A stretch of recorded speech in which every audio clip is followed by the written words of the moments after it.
Nasaan ang hustisya dito? Oh my God.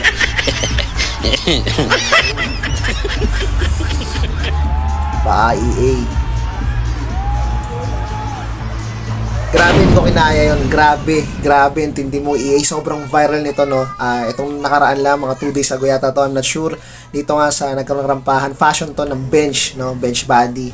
Alam na natin na pinakasikat, mga sikat na artista nagpunta rito at napakarami. Like Catherine Bernardo, andyan din si Alden. So, sobrang dami. At andyan si Shaira, yung jowa ni, 10 years ng jowa ni EA Guzman. Grabe to si EA. Hindi ko pagwapo, okay lang, no? Pag pogi, pwede. Okay lang. Paano pag pangit? Makakatulad na gumawa ng ganyan. Nagpakita ng wetbox. Kasi ko sasabihin, grabe, bastos mo pag pangit, siguro. Tapos may mga nagko-comment siguro pag mga pangit ang gumawa nun.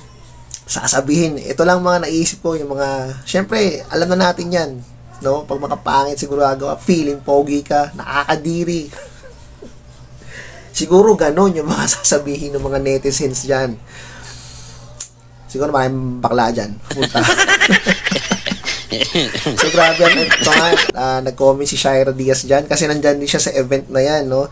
So, ang sabi dito ni Miss Shaira, kanyang jowa, ito nga yung pinost niya. Sabi, puwet malu. Diba? Puwet malu ka, EA Guzman. Lintik na yan. Sabi mo sa akin, sasayaw ka lang. Nagulat ako, nagsigawan sa labas, tanong ko sa FD, bakit nagtilian? CAA ba yun? Ano ginawa? Nagpakita daw, syempre ako, may pinakita, syempre, pagbalik backstage, sabi niya, baba, ako ginawa mo, bakit sila nagtilian? At baba, gumiti lang daw si CAA. Okay, diba?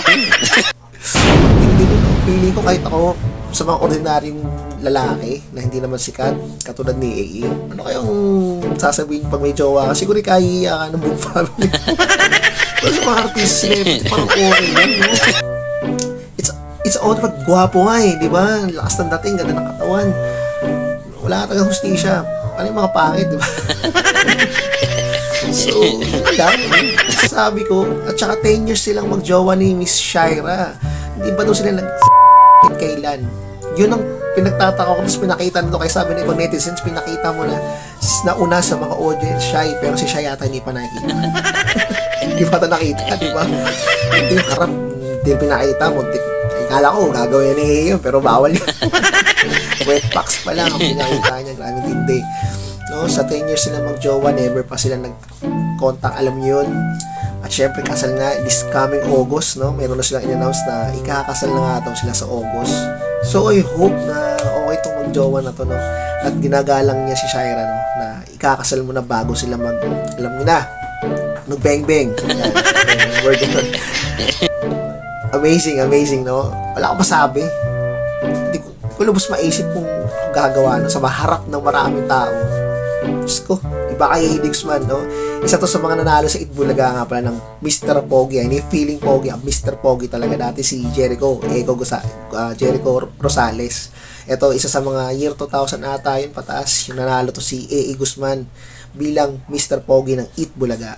So, yan ang history natin dyan at one of a kind, EA. Peace out. Maraming salamat sa lahat ng subscriber. Peace out.